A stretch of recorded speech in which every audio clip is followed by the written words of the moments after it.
A special event this weekend celebrates our nation's heroes. The Armed Forces Day program is a short drive away over in Gardner, Kansas. Paul Chapa is founder of Friends in Service of Heroes. He is planning this. Vietnam veteran and Silver Star recipient Richard Doc Puska is here. Thank you so much for joining us for this. And thank you for your service, because we're going to get to you, Doc. You're not going to get out of talking here today, just FYI. But Paul, you started this organization called FISH. Right. Why did you decide to start it, which led to events like this? Right. Well, freedom isn't free. And, you know, you think about these young people that are serving our country. I mean, one of the greatest gifts that we as Americans have is our freedom.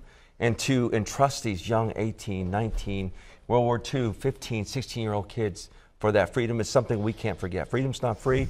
Putting on this event is important. It's become the largest Armed Forces Day event in the entire Midwest now. Now, you looked at Doc when you said World War II. You're a youngster, though. You're Vietnam. Oh, I'm Vietnam.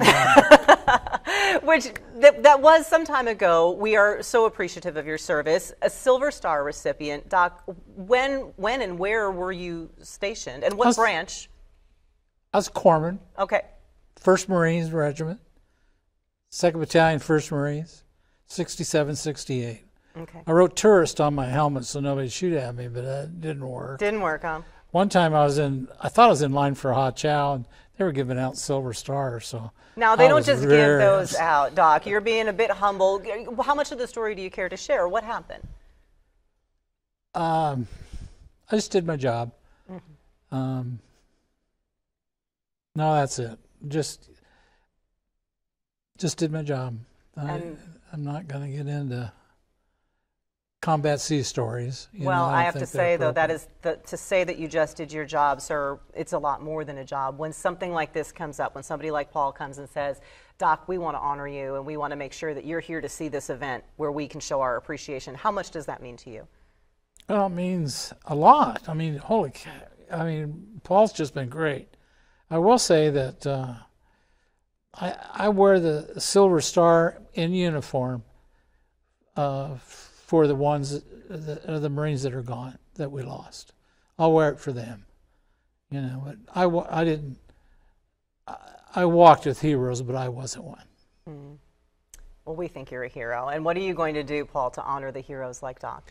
Well, what we do each and every day is welcome them home for one. But this event is going to be pretty extraordinary. The Marines, talking about the Marine Corps, this is such an important event for them that the Sergeant Major of the United States Marine Corps is coming in from Washington, D.C. By invitation. For this event. Nice. We'll be presenting service dog number 41. 41 service dogs we presented. And that's what the vest is for, because that's one thing that your organization does. You provide service dogs? Correct. And how does that work, and how helpful is that to the... Oh, helpful. Oh my gosh. You talk about, 3 to 4 months of having a service dog, you see them weaning themselves off the anxiety and sleep meds. As you can see from this vest is a little decorated, but ultimately what we want the veteran to do is personalize it themselves, because we're trying to get the vets off the couch and out of the house, moving forward once again. A lot of these young men and women, they don't want to come out. I mean, they're struggling with post-traumatic stress, traumatic brain injuries. And so by having that vest, when they're walking down the street, the public doesn't just see some guy, some gal. They see one of our nation's defenders, because their story is on that service dog vest. So we're going to see a special presentation of that at your event. You also have the Sergeant Major coming from the Marine Corps, so you'll have to be saluting again there, Doc, I think. And other things that are happening as part of the fun and festivities. We're surprising an incredible family. They've adopted 5 special needs kids. Doc went fishing, that's what we call it, because rural vets are never going to ask for help. We got to find them. In Hy-Vee, aisle number 4.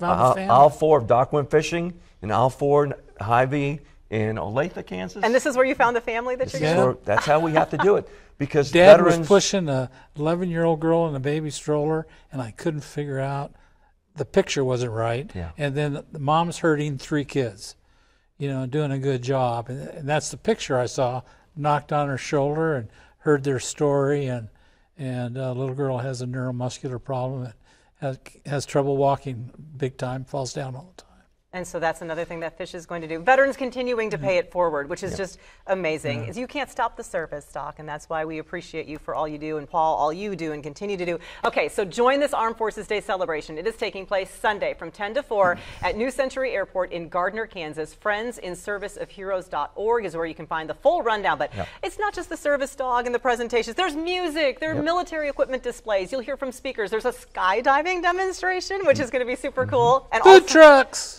Food trucks. And all free? All free. All free. Hey, you guys, Doc, Paul, thank you so much for all you do, and I hope you get a good crowd. I know you're expecting a big crowd. Everyone, head on out there on Sunday. Thanks so much. Thank you. We're going to get a look at how you can celebrate Older Americans Month next.